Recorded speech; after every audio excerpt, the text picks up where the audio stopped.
On a parlé ce matin de diabète et de cholestérol. Il est un nombre innombrable de maladies silencieuses. On peut aussi avoir un cancer sans le savoir. Et ce sera silencieux jusqu'au moment où, malheureusement, ou par une analyse ou par un prélèvement, on va découvrir cela. Et ne sommes-nous pas tous malades silencieusement, quelque part ?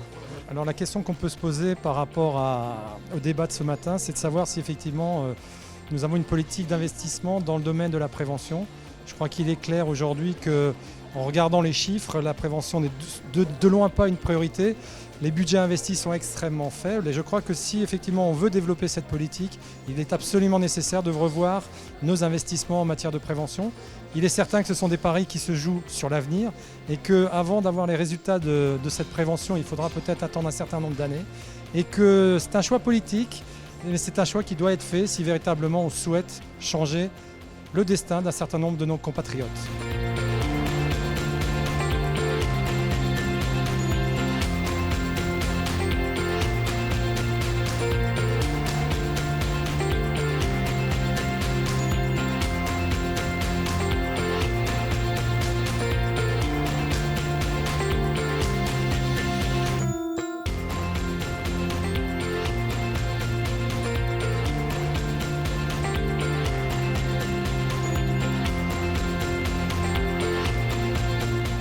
Une journée très intéressante, cette journée du forum, où une chose qui est frappante, c'est le repositionnement autour de l'humain.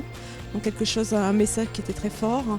Et si l'on peut regarder la journée d'un petit peu plus loin et même ce qui a été dit sur cet après-midi, avec une très forte importance de la formation des professionnels de santé et le relais entre les recommandations HAS et tout ce qui suit sur le terrain, la formation des aidants, la formation de l'accompagnement.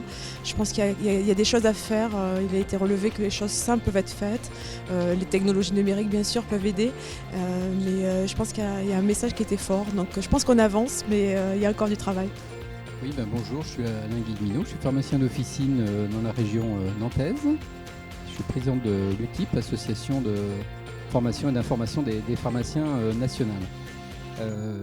À la question, est-ce qu'on pourrait aller plus loin en France sur la prévention, le diagnostic et l'accompagnement de ces maladies ? Je crois qu'évidemment oui.